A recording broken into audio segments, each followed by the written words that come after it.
eu clamo a ti. Quando você clama, você crê que Deus te ouviu? Ou resta alguma dúvida no seu coração? Gente, que coisa extraordinária. Nós falamos daqui e o céu nos ouviu. Mas tem horas que a gente pensa que o céu está tão longe, tão longe, tão longe. A gente esquece que quando invoca o nome de Jesus Cristo, o céu baixa até nós. O céu baixa até nós.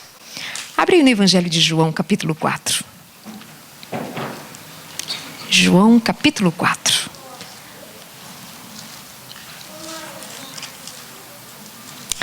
João, capítulo 4,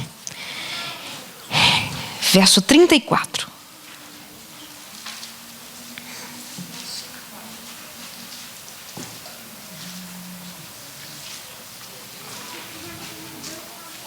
Fala, Senhor, aos teus servos queridos nessa noite, em nome de Jesus, por meio da tua palavra. Amém. O que está escrito em João, capítulo 4, verso 34? Disse Jesus: a minha comida é fazer a vontade daquele que me enviou e concluir o quê? A sua? Vocês acharam o texto? Eu posso esperar mais, não tem problema. João 4, 34. O ideal é que todos estejam com a palavra aberta. João 4, 34. A minha comida é fazer a vontade daquele que me enviou e concluir a sua obra. Vamos ler juntos, igreja? A minha comida é fazer a vontade daquele que me enviou e realizar a sua obra. As versões diferentes, né? Dá uma leitura diferente, mas a minha comida consiste em fazer a vontade daquele que me enviou e concluir a sua obra. Comer é tão bom, alimentar-se é tão bom, comer dos alimentos, que prazer. Sabe por que uma das coisas mais difíceis é lidar com o apetite? Porque ele tem a ver com a nossa memória. Tem cheirinho que eu sinto, é a cara do meu bisavô na casa dele. Ai, que cheirinho bom. Eu lembro da cozinha, eu adorava, tinha um caldeirão lá grande, em que a esposa dele, que não era minha bisavó, era a segunda esposa dele, ela guardava pão lá dentro. E elas colocavam num empilhado que chama-se, que era próprio para colocar as panelas. Talvez alguns lembrem, lá na minha região chamava-se de, eu esqueci agora, chamava de bateria. Não era assim? É isso. Gente, colocava os alumínios, eu não estou só. Então, colocava lá as panelas maiores, agora está voltando, que está ficando chique, a gente ser retrô. Então, colocava as panelas maiores e até chegar nas menores. Embaixo, aquela panela maior, ela colocava dentro pão e guardava ali o pão do dia, que ela comprava de manhã cedo. E quando eu chegava lá, eu lembro que eu ficava na cozinha, que eu sempre amava pão, aí eu ficava na cozinha, mas um trabalho que me dava era pegar aquela panela grande para tirar o pão de dentro sem fazer barulho, porque eu estava roubando o pão da minha avó. Sabe assim, outro momento, a minha mãe, ela usava um vestido que tinha uns bolsos assim, todas as roupas dela, me parece que tinha bolso, não sei. Mas eu tinha o costume de ir até ela, colocava a mãozinha no bolso dela e dizia: mamãe, tem moeda? Manhã, né? Manhã, tem moeda? E ela dizia: para quê? Para comprar pão. Sempre gostei de pão. Então, comida tem essa memória. Se eu perguntar a vocês das comidas que vocês lembram da infância.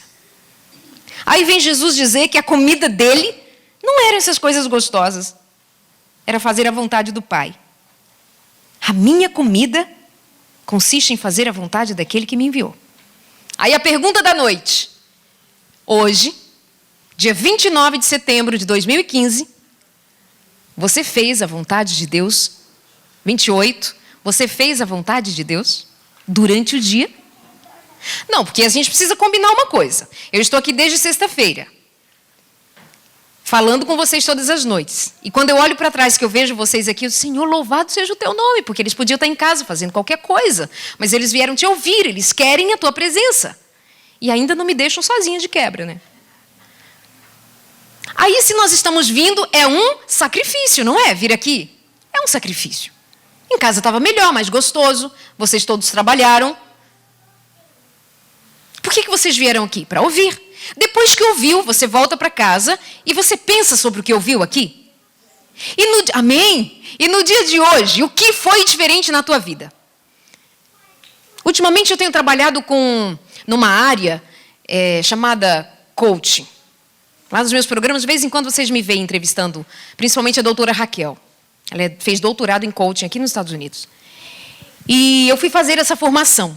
E uma coisa muito especial desse treinamento do comportamento é eu acompanhar o quanto eu progrido.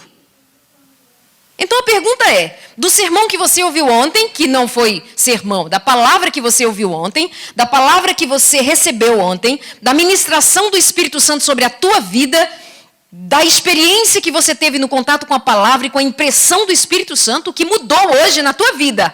Alguma coisa precisa ter mudado, deva ter mudado.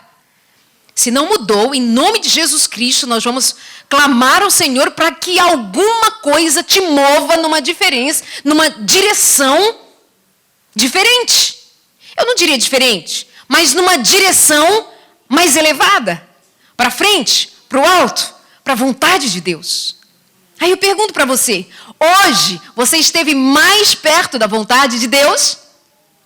Hoje você caminhou mais pertinho de ouvir a voz de Deus, e eu não estou falando de sentimentos. Sentir é uma cilada do diabo. Quando Jesus diz assim, a minha comida é fazer a vontade daquele que me enviou e concluir a sua obra, em que momento da história no Evangelho você vira Jesus Cristo fazendo a vontade dele e não a vontade do Pai? Qual foi o dia que Jesus disse assim, hoje eu estou sentindo vontade? Tem essa expressão na palavra? De Jesus você diz assim, hoje eu estou sentindo vontade de ir ali fazer milagres. E outro dia ele diz assim, hoje eu não estou sentindo vontade de fazer milagres. Um dia Jesus dizer assim, hoje eu estou sentindo de ir na casa de Lázaro. Não, hoje eu não estou com vontade de ir na casa de Lázaro. Hoje eu estou sentindo vontade de ressuscitar Lázaro. Eu fiquei sabendo que Lázaro morreu, estou sentindo a vontade, acho que eu vou lá ressuscitar Lázaro. Foi assim? Tudo na vida de Jesus tinha propósito.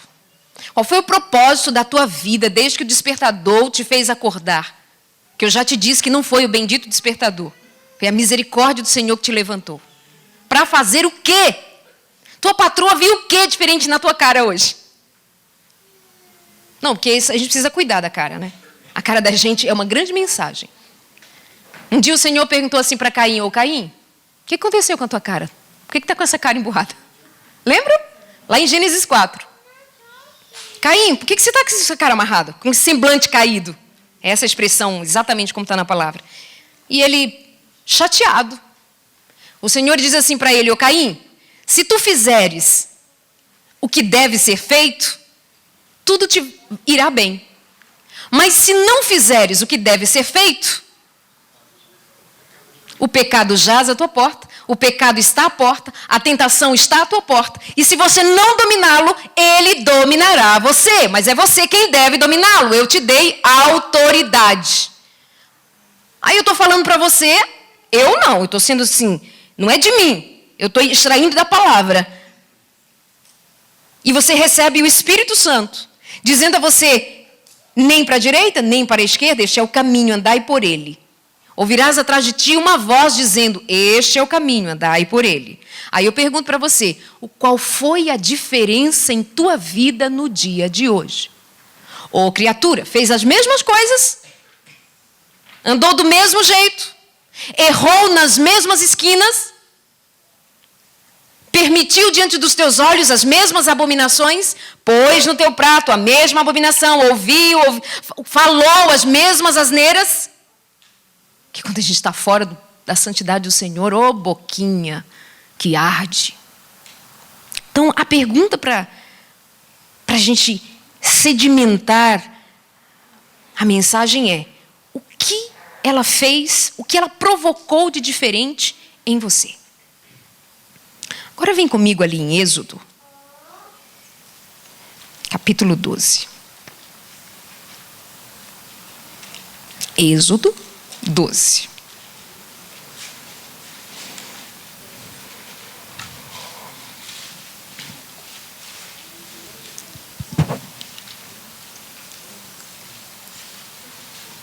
E para a gente tomar intento na vida, a gente precisa tomar atitude.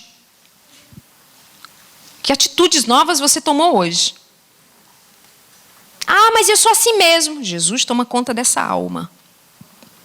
Então a nossa conversa é para olhar para a palavra e com a palavra partir para uma vida nova. 12:12. Êxodo 12:12.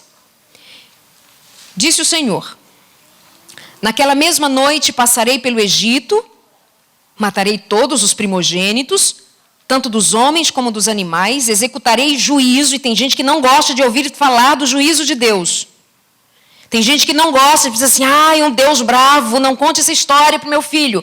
Meus filhos, minha igreja, eu, o povo de Deus, precisa saber que o Deus de misericórdia executa juízo. Porque Deus amou o mundo de tal maneira que deu o seu Filho unigênito. O que é isso na palavra?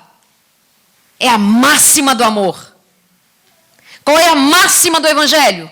Porque Deus amou o mundo de tal maneira que deu quem? Jesus.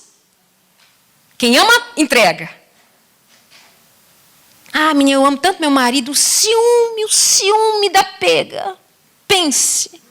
Não pode olhar para o canto, não pode sentar, não pode curvar, não pode sair, não pode dirigir, não pode buzinar, não pode. Ah, porque eu amo demais. Eu tenho muito ciúme porque eu amo demais. O amor não arde em ciúmes. Anota aí. O amor não arde em ciúmes. Anota e publica, porque, né? Publica assim, ó, bem grande. O amor não arde em ciúmes. Mas eu amo. É ciumento? Não ama. Você se ama. Em vez de você dizer assim, eu amo você, por isso tanto ciúmes. Você diz assim, seja honesto, igual conversamos ontem. Você diz assim, menino, eu me amo tanto, mas eu me amo tanto que eu me enrosco em mim mesma, que eu quero aquele só para mim. Ele é meu, tudo é meu.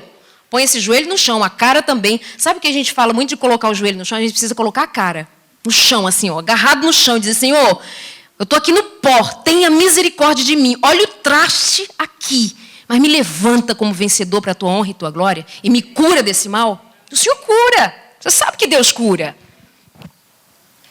Aí, quando João 3,16 diz que Deus deu o seu Filho único para que todo aquele que nele crê não...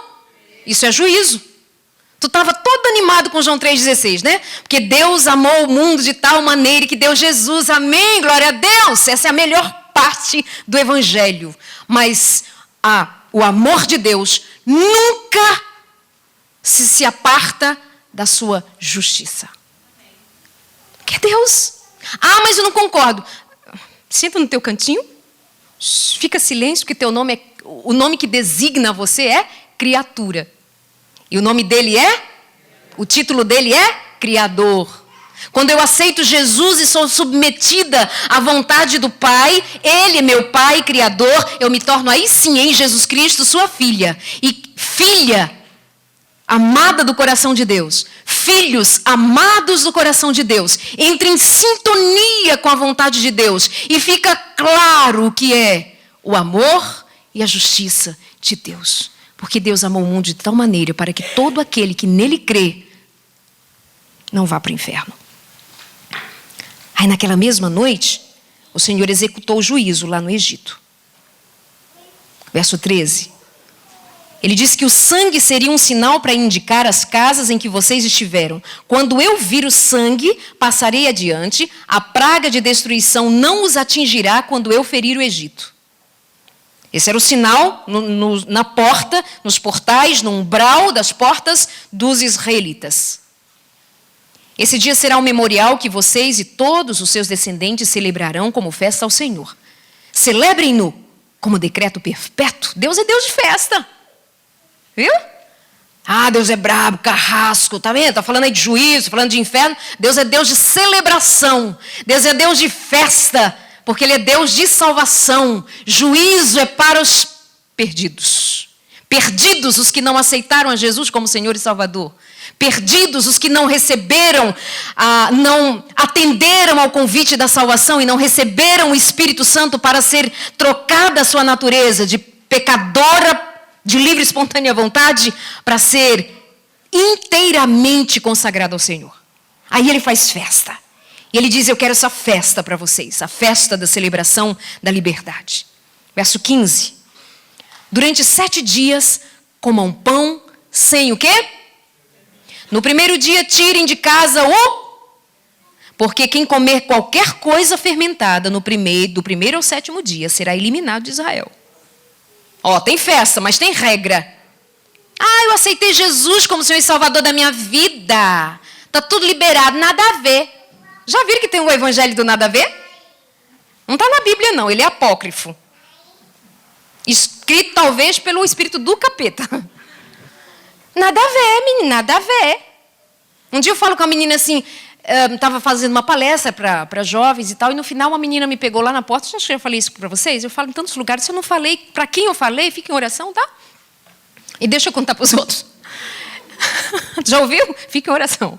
Aí, estava a menina assim, me pegou lá fora e falou assim, acho que nada a ver o que você está falando. Porque eu tinha dito para ela, a respeito, olha, para elas, né? Meninas, cuidem com a roupa, cuidem com o decote, cuidem porque os meninos, pobre dos meninos, menino é menino. Ele fica 23 horas e 59 minutos orando, porque ele é um menino de Deus. Quando ele abre o olho que ele vê um decote, ele diz, Jesus, me leva para a glória, porque o negócio está difícil aqui. Porque decote de mulher, uma sensualidade, não atiça o homem. É por isso que Jó, o homem mais incrível diante da prova, o que ele fez? Que ele não era bobo nem nada. Fez um trato com Deus. Pai, consagra os meus olhos, que eu não ponha esses olhos sobre o corpo de uma mulher que não me pertença. Jó teve esse cuidado. Fica a dica para os homens. Hashtag fica a dica, homens. Consagrar esses olhos a Deus. Mas é porque ela estava com uma sainha curta, por isso que eu fiquei olhando e pequei. Uma coisa é uma coisa, outra coisa é outra coisa. Vai queimar separado, um para um lado, outro para outro. Então, consagra teu olho e tu consagra essa roupa, ou esse corpo. Aí a menina falou assim, eu acho que nada a ver, importa ter Jesus no coração, tá?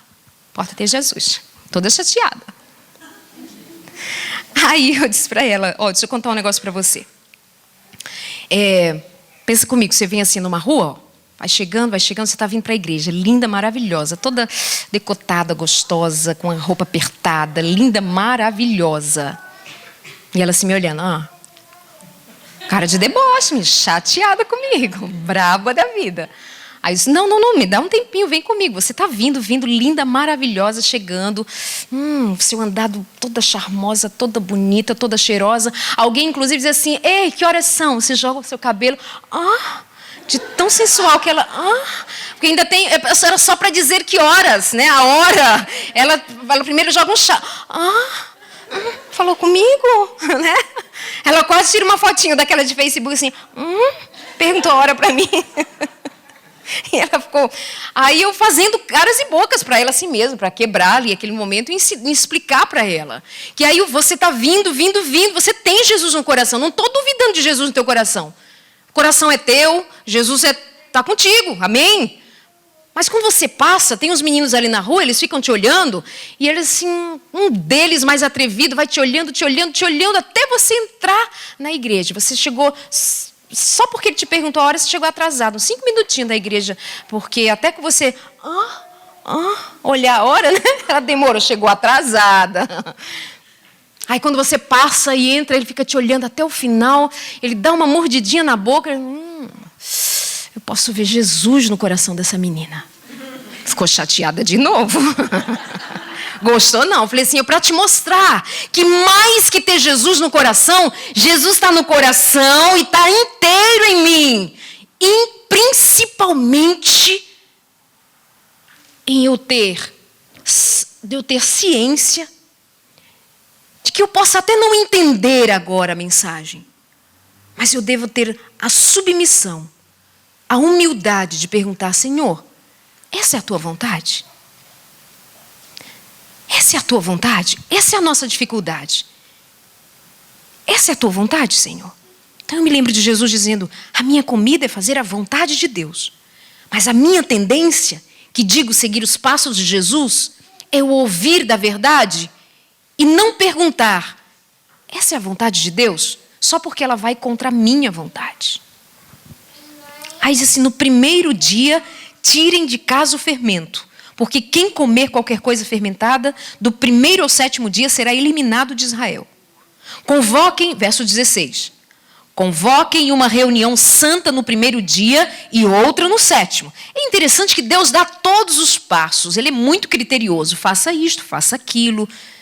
Não façam nenhum trabalho nesses dias, exceto o da preparação da comida para todos. É só o que poderão fazer. Marquei isso assim mais forte que na minha Bíblia.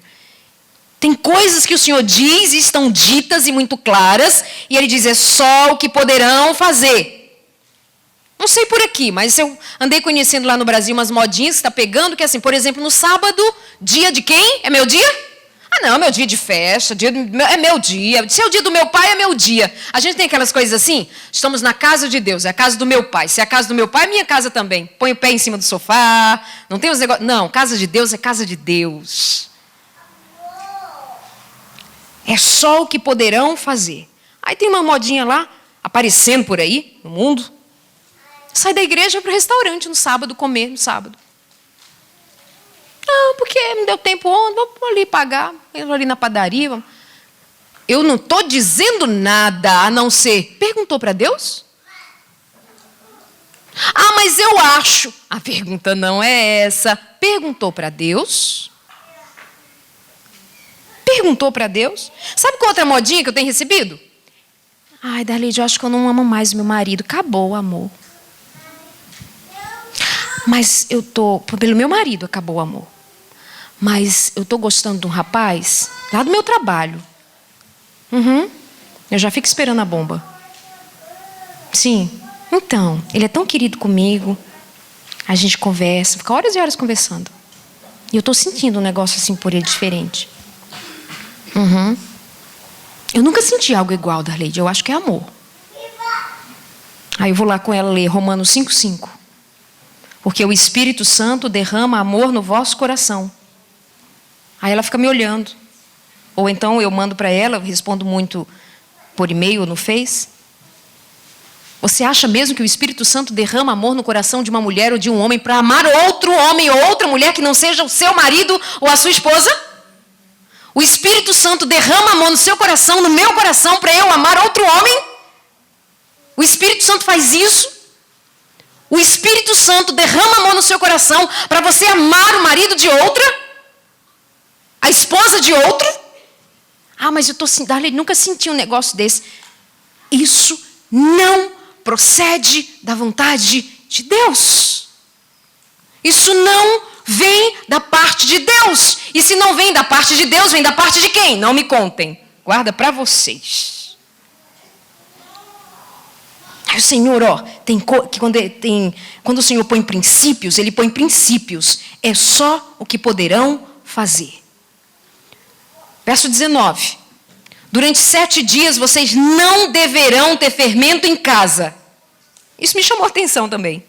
Durante 7 dias vocês não deverão ter fermento em casa. Quem comer qualquer coisa fermentada será eliminada da comunidade de Israel. Verso 20. Não comam nada fermentado. Ele já tinha falado, por que ele fica repetindo, gente? Onde quer que morem, comam apenas pão sem fermento. O que é fermento? O que é símbolo de... O fermento é símbolo de quê na Bíblia? Deixa eu ver se a igreja sabe. Fermento na Bíblia de Gênesis e Apocalipse, fermento significa o quê? Pecado. Então o Senhor estava dizendo, naquele momento, que eles não deviam comer pão com o fermento, porque fermento representava E ele estava libertando o povo dos pecados, da vida de pecado e escravidão do Egito, para a terra nova, para a terra prometida. Na casa do povo liberto, não deveria ser encontrado, no tempo em que o Senhor estava trabalhando a sua libertação, fermento. Eu creio, em nome de Jesus Cristo, que esse é o tempo em que o Senhor está trabalhando para libertar o seu povo desta terra para a cidade santa. Você crê? Você crê? É tempo então de lançarmos fora, é tempo de libertação que se aproxima. É tempo de liberdade, a liberdade prometida. Eu vou tirar meu povo cativo dessa terra má, desse Egito, e vou levá-la para a cidade santa, para a terra prometida. Essa terra será feita nova. Não mais choro, não mais pranto, não mais sofrimento algum, nem morte, nada. O Senhor está me levando para lá. Eu vou, amém? Você vai, amém? Você vai, em nome de Jesus. E ele está dizendo, para aquele povo, não tenham fermento em casa. Por que eu estou guardando fermento na minha casa? Me responde, em nome de Jesus, por que você tem fermento em casa? E não se faça desentendido, que eu não estou falando do fermento do pão e do bolo. Não precisa jogar seu fermento fora, viu, Abílio? Por que você guarda pecado em casa? Por que você guarda pecado na sua vida? Porque o Senhor está dizendo para você, lança fora, não é para ter pecado em casa. Mas, Senhor, não pode nem ter um pecadinho ali na prateleira, para uma vez por semana eu usar da prateleira, um pecado. Não pode. Joga pecado fora. Volta aqui em Êxodo 8, por favor. Vamos a Êxodo 8. Êxodo 8.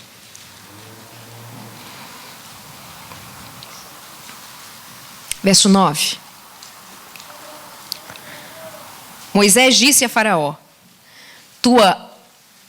Bom, vou esperar vocês. Êxodo 8, verso 9. Não, perdão, 8. Vamos lá, o verso anterior. Êxodo 8, 8. O Faraó mandou chamar Moisés e Arão e disse, e você sabe que esse contexto aqui é o tempo das pragas lá no Egito. E ele disse, orem ao Senhor para que Ele tire estas rãs de mim, que era a segunda praga, e do meu povo.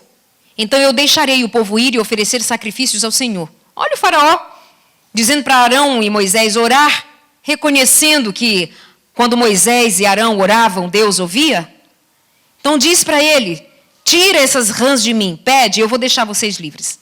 Aí verso 9, Moisés disse ao Faraó, tua é a honra de dizer-me quando devo orar por ti, por teus conselheiros e por teu povo, para que tu e tuas casas fiquem livres das rãs e sobrem apenas as que estão no rio. Se eu perguntasse para você, tem rã lá na sua casa? É de brincadeirinha, tá? Vamos dizer que tem rã lá, um monte de rã, um monte de sapinho, um monte de bichinho. E aí você dissesse assim para mim, tia, ora para esses sapinhos irem embora, para essas rãs irem embora, ora tia. Aí eu diria assim, quando você quer que as rãs desapareçam daqui, o que você me diria? Quando? Agora. Até uma criança sabe que era para desaparecer. Quando? Agora. Toca aqui. Yes. Agora. Mas veja o que foi que o Faraó disse. Verso 10. Vou ler o 9 de novo com você, só para a gente ir na sequência, tá? Moisés disse assim, tua é a honra de dizer-me quando devo orar por ti, por teus conselheiros, por teu povo, para que tu e tuas casas fiquem livres das rãs e sobrem apenas as que estão no rio. E o Faraó disse, amanhã. O povo de Deus, quando é que nós vamos lançar os pecados conhecidos fora? Hoje ou amanhã?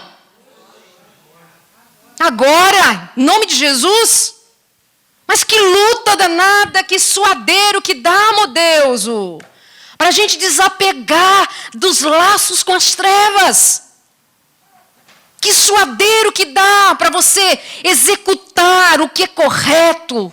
Porque você fica agarrado às pragas do Egito. E a praga do Egito é a tua vontade, é o que eu acho, é o que eu faço, é o que eu vejo, é o que é bom para mim.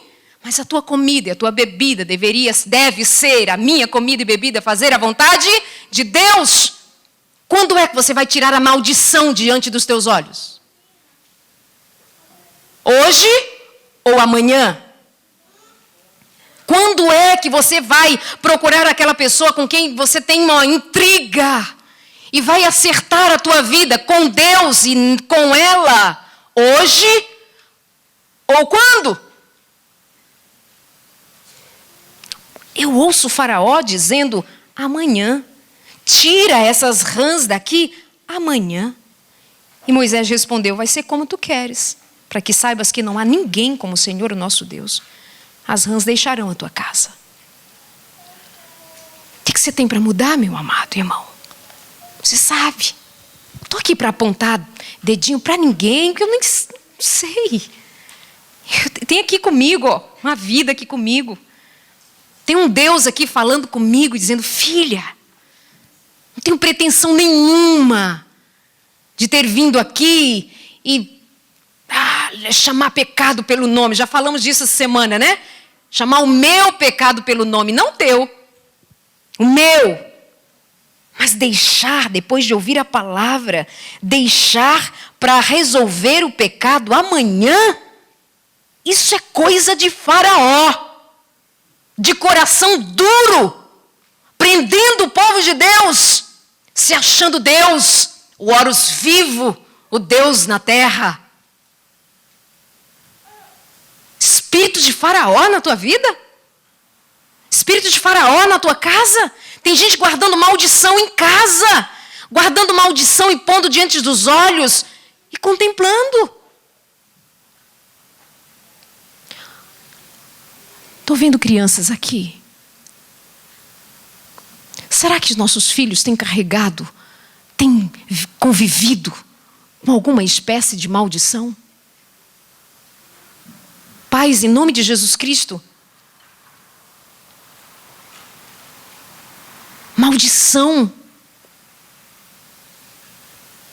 impregnada na vida dos seus filhos. Você sabe o preço de voltar-se para o Senhor e responder para Ele que onde estão os teus filhos?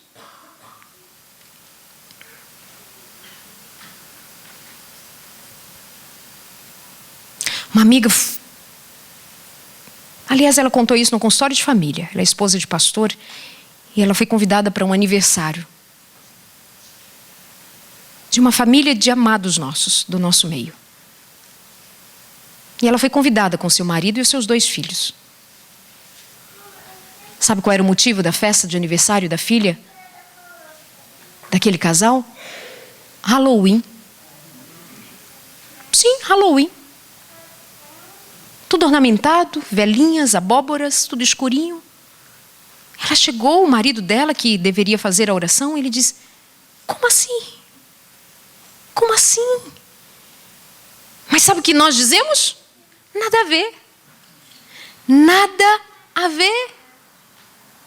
Pelo amor de Deus, nada a ver. Que o fermento, que o contaminado, que o impuro, que o mal encontre sombra, faça sombra na minha casa.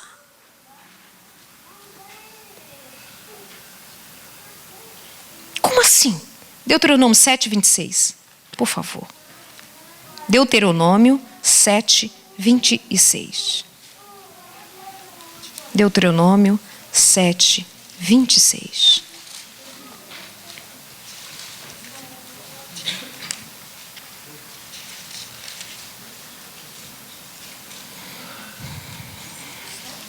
Deuteronômio 7:26. Pai nosso que estás nos céus, santificado seja o teu nome, venha a nós o teu reino e seja feita a tua vontade. Seja feita a tua vontade, Senhor. A nossa vontade é má, nossos desejos são maus, somos rebeldes. Mas, Pai, tenha misericórdia de nós e não desista de nós. Não desista, Paizinho, não desista. Tu és tão bom, Tu és Deus tão incrível, poderoso. Dobra nossa natureza como Pai, que de tanto amar o Filho, o Senhor mesmo diz que repreende e disciplina-se os teus filhos aqui neste lugar e que ouvem esta mensagem em outro momento. Se precisamos, Senhor, de repreensão, repreende-nos em nome de Jesus Cristo, mas não nos deixa perdidos, Pai. E se temos pisado em terreno encantado de Satanás, e se temos permitido que nossos filhos pisem em terreno encantado de Satanás, tenha misericórdia de nós e salve-nos. E se permanecermos em espírito de rebelião, ao menos, Senhor, envia a Tua graça de modo especial e salva os filhos dos pais desavisados, os filhos dos pais inconsequentes. Salva, Senhor, salva. Em nome de Jesus. 7:26. Diz assim: Não levem coisa alguma que seja detestável para dentro de casa, senão também vocês serão separados para a destruição. Considerem tudo isso proibido e detestem totalmente. Está separado para a destruição. Qualquer coisa que você tem em casa, qualquer coisa que você faça, qualquer coisa que você leia, qualquer coisa, pergunte ao Senhor. Pai, o Senhor abençoa? O Senhor permite? É da tua vontade? Porque a palavra me diz, não levem coisa alguma que seja detestável para dentro da casa de vocês. Isaías 6:2. Isaías 6:2.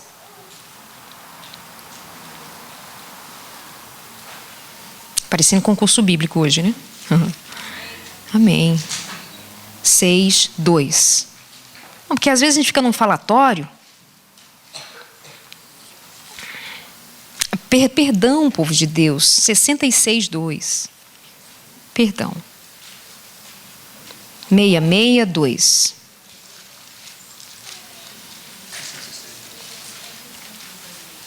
Isaías 662.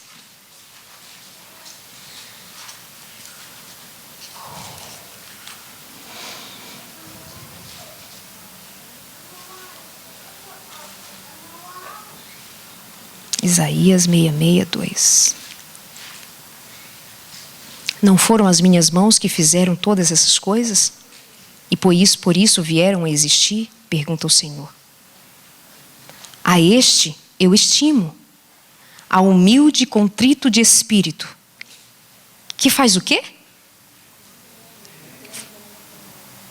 Que faz o quê, povo de Deus?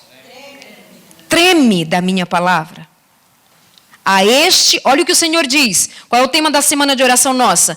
Segundo o coração de Deus. Quem é segundo o coração de Deus? Olha o Senhor dizendo, a este eu estimo, a humilde e contrito de espírito, que treme diante da minha palavra. Que treme diante da minha palavra. Que o Espírito Santo se mova sobre nós, em nós, e cause tremor diante do conhecimento da vontade de Deus.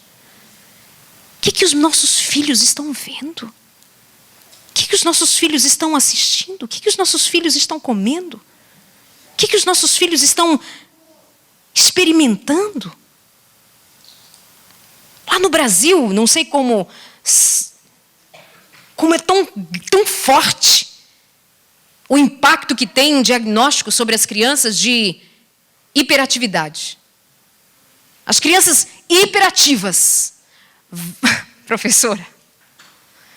Muita hiperatividade. As crianças não param, elas não ficam quietas um minuto. E elas são o pavor, o terror das salas de aula, das casas, das famílias.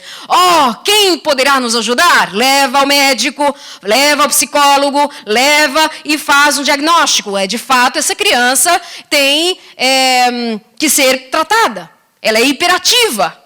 Muito bem, o nome da medicação mais comum lá no Brasil chama-se Ritalina. Da Ritalina, a criança fica quietinha. Meio bobinha assim, ó. Nada a ver. Nada a ver. Sabe por que nada a ver?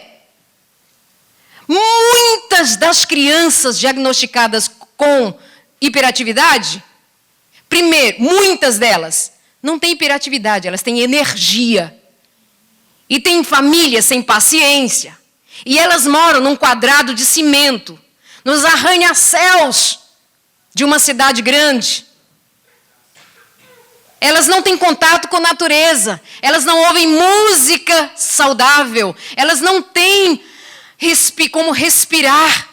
Elas não têm. Elas ficam numa energia. Os pais trabalham estressados. E então essa criança precisa ser medicada. Antigamente era uma camisa de força, hoje é um remedinho, fica quietinha, ela fica meio bobinha, fica quietinha lá no fundo da sala, pronto, não prejudica ninguém. Outra parte dessas crianças também não são hiperativas, porque são hiperativas. Elas só tomaram um copo de achocolatado de manhã antes de ir para a escola. E elas saíram bêbadas para a escola. Porque desse tanto de açúcar, fermenta, sobe para a cabeça, ela está bebinha na sala. Está bêbada. De um lado para o outro, desconcertada. Perigosamente colocando a vida dela e dos outros em risco. Inclui o juízo da professora. Aí quando ele volta para casa, ele come uma fritura, ele come uma pizza. Ou então tem a outra mãe que diz nada a ver. Porque sabe por quê? Porque sabe por quê? Que eu dou para o meu filho suco de caixinha. Tem um suquinho lá, e é de laranja. Ela é tão bobinha. Quanto tem de açúcar naquele suco de caixinha? Ai, nada a ver. Desde que eu sou criança que eu como coisa com açúcar e nada a ver. Nossas crianças estão bêbadas. Nossas crianças estão embriagadas. Nossas crianças estão doentes. Nossas crianças estão enfermas, mas elas estão medicadas. Enquanto tiver remédio, tá tudo bem, nada a ver. Criança tomando refrigerante na mamadeira, tem nada a ver. Eu não estou falando de alimentação, eu estou falando de vida sem fermento ou com fermento. Eu estou falando de vida conscientemente andando segundo a vontade de Deus ou fazendo a nossa vontade. E enquanto cria-se um diagnóstico para uma criança, eu simplesmente sigo a onda do Egito, e se no Egito todo mundo toma Ritalina, eu dou Ritalina para o meu filho também. E está resolvido o problema. Joga esse fermento fora. Outro momento, Jesus disse assim, acautelai-vos do fermento dos fariseus. Qual era o fermento dos fariseus? Qual era o fermento que Jesus estava dizendo, acautelai-vos dele? Qual era o fermento dos fariseus? Era o quê? Hipocrisia. Era o quê? Arrogância. Era o quê? Superpoder. Hipocrisia. Arrogância. Que Deus nos livre desse mal. Nada a ver. Jesus disse, acautelai-vos do fermento dos adventistas do sétimo dia. Ele disse, acautelai-vos do fermento dos que dizem saber, mas que a comida deles, a bebida deles não é fazer a minha vontade. Acautelai-vos dele. Acautelai-vos dos que sentam junto comigo. Em vez de me edificar, me puxa para baixo de volta para o Egito. Ai, que saudade das minhas cebolas. Ai, que saudade do Egito, dos caldeirões cheios de fartura. Mas a questão é, o que você vai fazer diferente amanhã? Em qualquer área, tá? Qualquer área. Qual é o fermento da tua vida? Qual é o fermento? Tem que ter. Não, porque se tiver santificado neste lugar, fala comigo. Porque assim, se todos nós aqui, não tem nenhum de nós aqui, eu creio que não tem nenhum de nós aqui que não tenha fermento para jogar fora. Todos temos. Mas nós temos também o fermento, esse fermento de que Jesus disse, acautelai-vos dele, é o fermento do nada a ver. Que fermento você vai jogar fora amanhã? Não fala para mim, fala para Jesus, pede para Jesus. É essa língua grande? É essa arrogância toda? É esse medo todo? É esse deboche todo? O que é? O que é o seu fermento? Até você tem fermento, viu? Até você tem fermento. Até você tem fermentinho para jogar fora. Até o Andrezinho tem fermento para jogar fora. Que fermento você vai jogar fora?